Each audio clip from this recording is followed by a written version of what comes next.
What's going on, my fellow wealth creators? Matty Ice here. In this video, we're going to have a little bit of fun, and we're going to go through some really dumb and useless comments that I've received recently on some of my videos about whole life insurance and infinite banking. And here's the thing, I don't want to do this to discourage people from leaving comments. I look forward to comments and feedback and all that stuff. But a lot of it is just personal attacks, things that don't really make sense. And yeah, I'm just calling it out because it's really stupid. It's useless. It's unproductive. It doesn't contribute anything. It doesn't contribute anything useful to the conversation from an educational standpoint, because that's really at least what I'm trying to do here is just share my journey and hopefully educate people about some of these things that I've learned about that have made a big impact in my life. And I don't care if you agree with it or not. Everybody has a different viewpoint. Everybody has a different current financial situation, different goals, and different tools are going to be more advantageous to certain people than others. So what that means is that obviously dividend paying whole life insurance is not going to be for everybody, but it's definitely good for the right type of person for sure. And when it comes to infinite banking, it's just a financial strategy that you can take advantage of or not. It's up to you. But when you start leaving just like really stupid, useless stuff, I'm going to have some fun with it. So here we go. Let me share my screen. So what's really interesting is, so what I've had to do is start taking screenshots of these types of comments because I respond to all of the comments myself, and I enjoy the back and forth. And for me, it's these kinds of things are fun and entertaining. And hey, it helps the algorithm too. It helps the viewership on my videos. So I appreciate useless comments. But I've had to screenshot them because over the past few weeks, maybe a month or so, I'll go back to like review the conversation and maybe do a video about it. And then they're gone. Like these people come back, delete their comments, and the whole conversation is just disappeared. I'm like, really? So what was the point of that? Maybe it's bots. I don't know. I don't think it is, but either way, it's just kind of funny. I've had to screenshot these, put them into a slideshow because normally I would go directly to the video, but the comments are gone. So it's really bizarre. All right, dumb, useless comments about whole life insurance, also infinite banking. So I got this one the other day. This gentleman says, listening to the first 30 seconds, I can already tell it's an insurance commercial. There are three. This is where it's like, what are you talking about, bro? There's just nothing useful whatsoever. And this was a 26-minute video, so he's already judging it 30 seconds in because I'm talking about insurance and assumes that the only reason I'm making the video is to sell insurance. This is just stupid. So he says there's three players in this game: the poor buyer, the poor seller, and the rich insurance company. The poor seller is the blackjack dealer, just making their hourly wage and commission. The poor buyer is the blackjack player, just losing money as the night goes on. The rich insurance company is like the casino house, making money month after month and year after year, whether individuals win or lose on individual deals. In the first minute, so he made it to the first minute. Congratulations. This guy reveals that he's the dealer begging you to come play the game so he can increase his commission. Yes, please, guys, I'm starving over here and I need to put food on the table. What's really stupid about this and just so ignorant is like, this isn't my primary business, guys. I do this because I'm passionate about it. It's fun. I like sharing my journey. I think these things are really powerful. I make most of my money from my marketing agency. I don't need commissions from the insurance business. Now, of course, I got no issue making money. I want to make as much money as possible. I want you to make as much money as possible, serving your fellow man. Here's the other thing, though.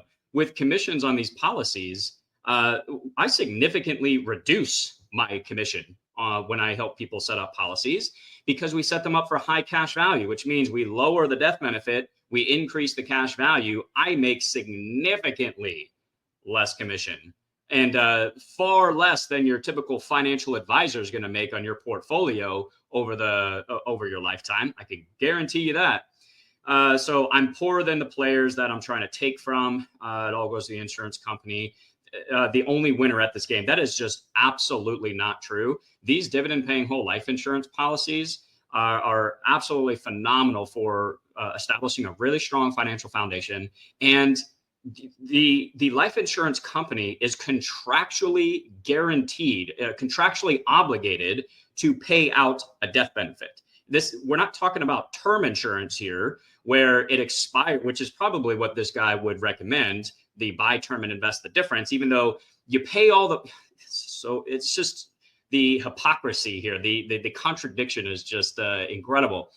When you pay a life insurance company money, you're doing the buy term and invest a different strategy. When you pay that money for your term policy, most term policies never pay out ever. And then when it expires, you completely lose your death benefit. So you get nothing from the policy. Now, I'm not saying term insurance is bad. It's good that you had the coverage, but you don't get anything from it. You're literally, using this guy's analogy, you're literally just handing money over to the casino, right? And then it expires, worthless, right? Versus a whole life insurance policy, which is going to continue to grow for the rest of my life. I don't even have to make payments into it my entire life. I could pay it off just like a mortgage, and it's going to continue to grow, and it's guaranteed to pay out a massive death benefit, far more than I put into the policy to my beneficiaries. I'm sorry, how is that the casino winning? That's a massive win for me. Not to mention, I can use the policy to build wealth in multiple different ways, which I already do, as the policy grows. So what are you talking about, man? And it's just kind of a really bizarre analogy. Let's see, all goes the insurance. Yeah, okay. So, and then I just thanked him for the useless comment. When you're ready to contribute something productive to the conversation, I will be here. Cool, good stuff. All right, so this is another one. Let's see, these were all on, I think they were all on the video I did comparing dividend stocks versus dividend paying whole life insurance. And I knew I was going to get a lot of flack from that video. Anytime you compare or you start talking about different options and pushing back against mainstream financial products and ideology, this is the stuff that tends to come out, right? So this gentleman says, this is what's known as a 65-35 cash value / death benefit policy. So he at least understands the design portion of these policies that you can custom design them. 100K dump in with 20K premium. This is nearly, so basically what he's talking about, I showed a breakdown of my first whole life insurance policy in that video, comparing dividend stocks versus dividend paying whole life insurance.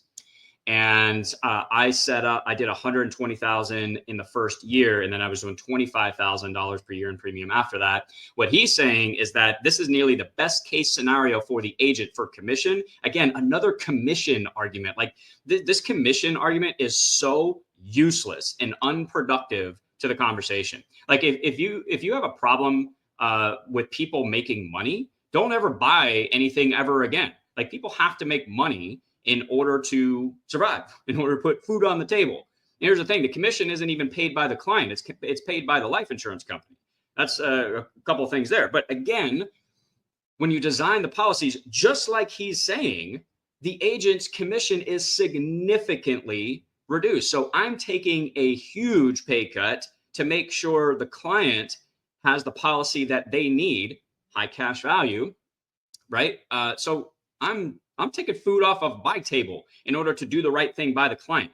And pretty much every financial product out there has some type of commission structure. Again, going back to traditional advisors and Wall Street products where you have all these management fees, advisor fees that are ongoing, that are based on portfolio value. So as your portfolio value increases, your advisor, whoever's managing that, is getting a pay raise every single year that your portfolio value goes up. That 1% to 2% fee, it might not seem like a lot, that extracts so much wealth out of your portfolio over 30, 40 years. It is mind-boggling, guys.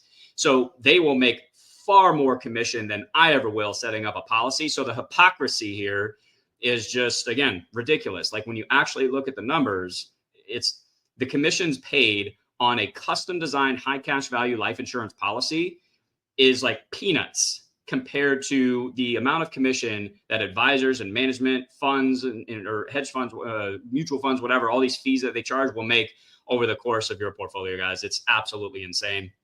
So Let's see. The agent said the commission is based off the death benefit of the plan, which I significantly reduced my death benefit, which reduces the commission, which being whole life will be paid out minus any loans that the creator mentions in this video.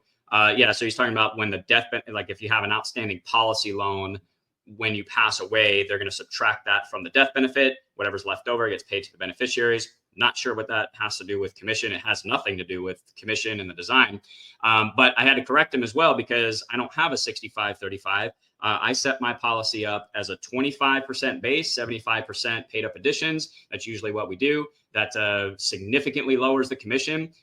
So the majority of the policy was paid up additions, which we don't, as agents, we don't make very much money on that at all. It's like 1%, maybe 2%.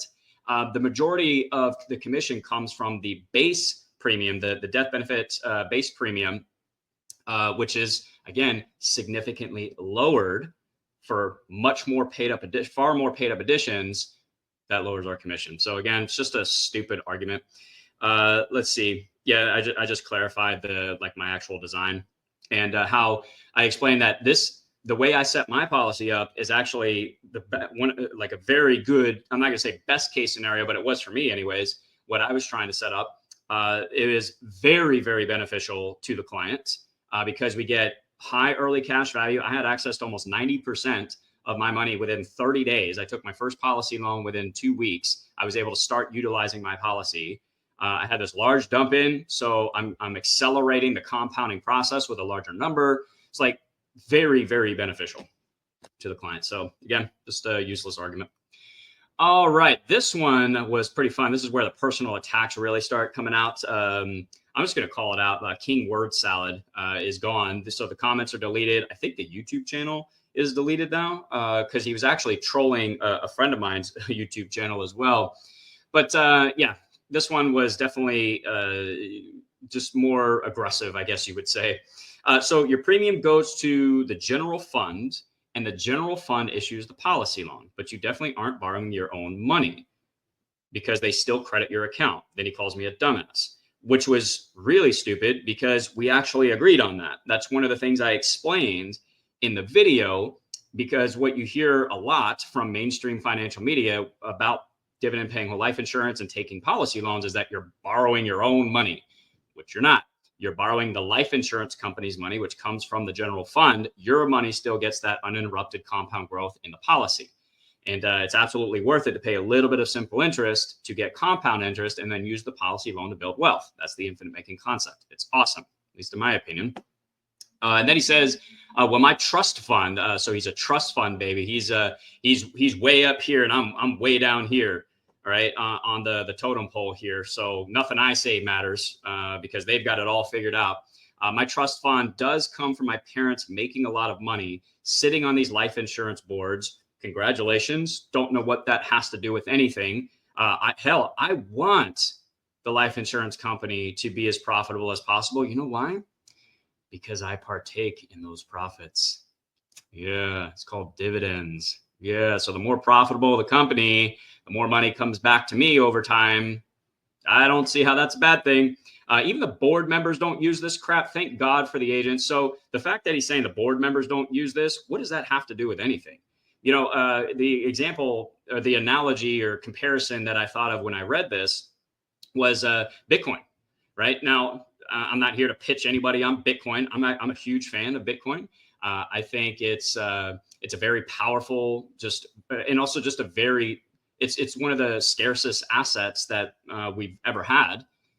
And I'm very optimistic about it. Doesn't mean you have to agree with it, right? But here's the example is you take some of these multi-billionaires that for over the past few years have come out really strong against Bitcoin, calling it rat poison and it's awful, it's a scam, blah, blah, blah. Even though as I record this, it's back at its all-time high again. So a very successful scam. It's really interesting. But here's my point is just because these billionaires call it a scam and they're not using it, that means nobody else should? Does that mean it doesn't actually have value? Or maybe it's just not on their radar. It's not something that's in alignment with their wealth building philosophy and ideology. Like Bitcoin's not for everybody, just like whole life insurance isn't for everybody, just like the stock market's not for everybody. I can't stand the stock market. I want nothing to do with it. That doesn't mean it's crap. That doesn't mean it doesn't work for a lot of other people. So just because somebody doesn't use something doesn't mean it's crap. It doesn't mean people shouldn't explore it. So again, just useless. All right, I'm going to go full screen share on this so we can get the whole conversation over here. So I responded to this. I don't remember exactly what I said. It's along the lines of what I just mentioned. Let's see. The next thing that he says, come on, get rid of that. Down at the bottom left there, it says years to break even, required premium, access through loans and surrenders. Yeah, great idea. So he's obviously mocking it. I actually agreed with him. It is a great idea. It's working very well for me so far. Every year. So this is the analogy that I give with this sometimes when it comes, like when I get the argument, full screen here, I like to talk face to face. So when I get the pushback about the break even aspect of it, because my first policy will break even year 4, I think it is, right? Which is really good for a whole life policy. I mean, traditional whole life policies that you hear talked about from mainstream financial media is that it takes 15, 20 years, to break even, and takes multiple years to get access to your money. It's just, they're telling half the story. That's not true when you custom design them. But the years to break even, that's a really interesting argument against whole life, because so number one, it's not like we're just losing money out of nowhere. Okay. We're buying life insurance. There's a cost to that. And it's, in my opinion, it is very, very, very much worth the cost. We're getting far more benefits than what we're paying for, far more value than what we're paying for. That's number one. Number two, people do this all the time. They make financial decisions that put them back a little bit from a financial standpoint in order to reap far more benefits in the future. And the example I gave here, let me go back to my screen, okay, is every year thousands of businesses are started that don't break even for years. So is it stupid to start a business? Another example of this would be putting a down payment on a rental property. Like, for example, if I put $20,000 down and I take out an $80,000 mortgage on a rental property and I'm making $300-400 a month net, whatever. Okay, well, I haven't actually made any money until I get my $20,000 back. So how many years is that going to take to get back to break even, right? So is using your philosophy here, I'm not even going to call it logic because it's not logic, it's stupid. But should people not buy rental properties because that puts them back and it takes a little while to break even? Should people not start businesses because they often don't make profit for a few years, right? It sets them back for a few years. Should people not start businesses? Well, of course they're going to start businesses. Of course we're going to buy real estate because we're getting far more value. Like the value that we're getting and the benefits we get from doing these things, making these decisions, far outweighs the cost of doing it. One of the costs of setting up these custom designed whole life insurance policies is that, yeah, it's going to take a few years to break even because you're buying life insurance. What is the value of that life insurance? Well, there's a lot. I'm not going to go into all of them now. I have plenty of training on my channel talking about all the different benefits of these policies and why it's absolutely worth it. But yeah, it's interesting. Let's see. The other thing, he talked about access through loans and surrenders. You shouldn't really be surrendering your policy. If you're surrendering the policy, you probably maybe shouldn't have set it up in the first place. A lot of different scenarios there, but let's talk about access through loans because he obviously has a problem with that. What's interesting about that statement, though, is that wealthy people, in which he knows plenty of them because he's a trust fund baby, and everybody on the board of directors is making all this money at the insurance company, right? So he knows wealthy people borrow against their assets all the time to tap into their value and build more wealth with it without having to sell their assets. Now, sometimes they sell them, sometimes they don't. Sometimes it makes sense to sell assets, but sometimes it doesn't. And if you can, for example, if you have a lot of equity in your home and you want to use that to build wealth, well, do you want to sell your home in order to access that money in the property? Or does it make sense to borrow against it via a home equity line of credit, use that to go invest in real estate or whatever, start a business, whatever it is that you're going to do, so that you don't have to sell the asset.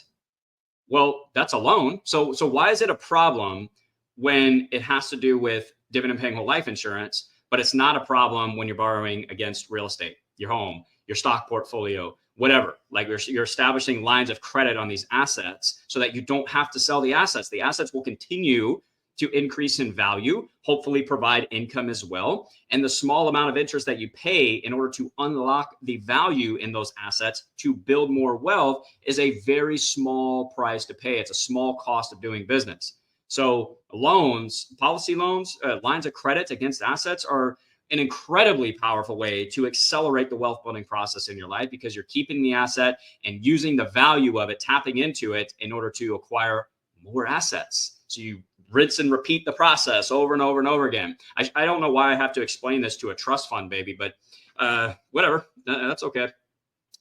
I guess when everything is handed to you on a silver platter, you're not taught these things.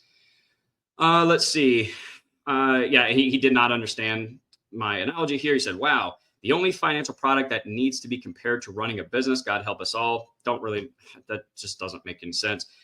Do I think I'm the new Big Short guy? So he's talking about The Big Short, the movie, which is a great movie. I absolutely love it. Here should be able to, yeah, here we go. Let's see. And warning all of us about the financial storm to come. When did I ever say anything about a financial storm? Not once. I was simply, let's see, was in this video. Okay, so this video, I think, real life examples of using whole life insurance. I didn't say anything about a financial storm. I don't know what he's talking about. But again, this is what happens when people don't have an actual argument. They start to go to the character. They start attacking character, start throwing personal attacks and stuff like that. So do you think you're the new Big Short guy? No, obviously not. Just sharing my journey. Stop with your argument of authority. Rich people own whole life. I mean, some people do own whole life. Some people don't. So what? Dude, you're not a bank. I never said I was a bank, but you can start a similar type of banking system with these policies. I talk about that all the time on the channel. I show you the numbers. I'll show you exactly how it works. Let's see. I'm not a bank and I don't have a net worth big enough for an estate problem. You're a renter and probably go to McDonald's with your dad for meals. The pride of ignorance of you agents is astonishing. So yeah, real nice attitude, right? Real professional, like going through something like that. Did you guys get any value out of that other than entertainment? That's what I got out of it. But what did you learn from it? Like, that's my point, is it's so unproductive. Like, what did you disagree with and why? Let's have that conversation. I'll have that all day long. And I have those conversations with people, and it's a lot of fun. And there's a lot of clarity that comes about from those types of conversations. I learn something new every single time. Hopefully they do. And when I'm having these back and forth conversations, like in the comment section, or if I'm doing a podcast, I think those types of conversations are some of the most beneficial, because you're seeing both sides. You're hearing both sides of the conversation. You're hearing both sides of the story, different perspectives. That way you can take what this person's saying and then what this person's saying, weigh the pros and cons, advantages and disadvantages, and make a much more informed decision, as opposed to hearing all the same information in a vacuum. It's nice to get that back and forth. This is just useless. So I suppose if you're just trying to troll, you're having fun, you don't have anything better to do. You've spent all of your trust fund money for the day, and you got another 12 hours before you can tap into it again. So I'm going to go online and just troll people, whatever. It's interesting. But yeah, anyways, I wanted to do this to have some fun, guys. For those watching that think you're like going to get under my skin with this stuff, it's just a waste of time. But if you want to have some fun, I am all about it, because that's what this is to me. So anyways, I hope you guys enjoyed this. I hope you had a little bit of fun with it. If you have any comments, leave them down below. Any questions, any specific videos you want me to make, let me know. Check out all the links in the description. Lots of tools, training, resources to help you along your journey with infinite banking, dividend paying, whole life insurance, private money lending, all that good stuff. And I hope you guys are crushing it. And I will talk to you in the next one. To your success. Matty Ice is out.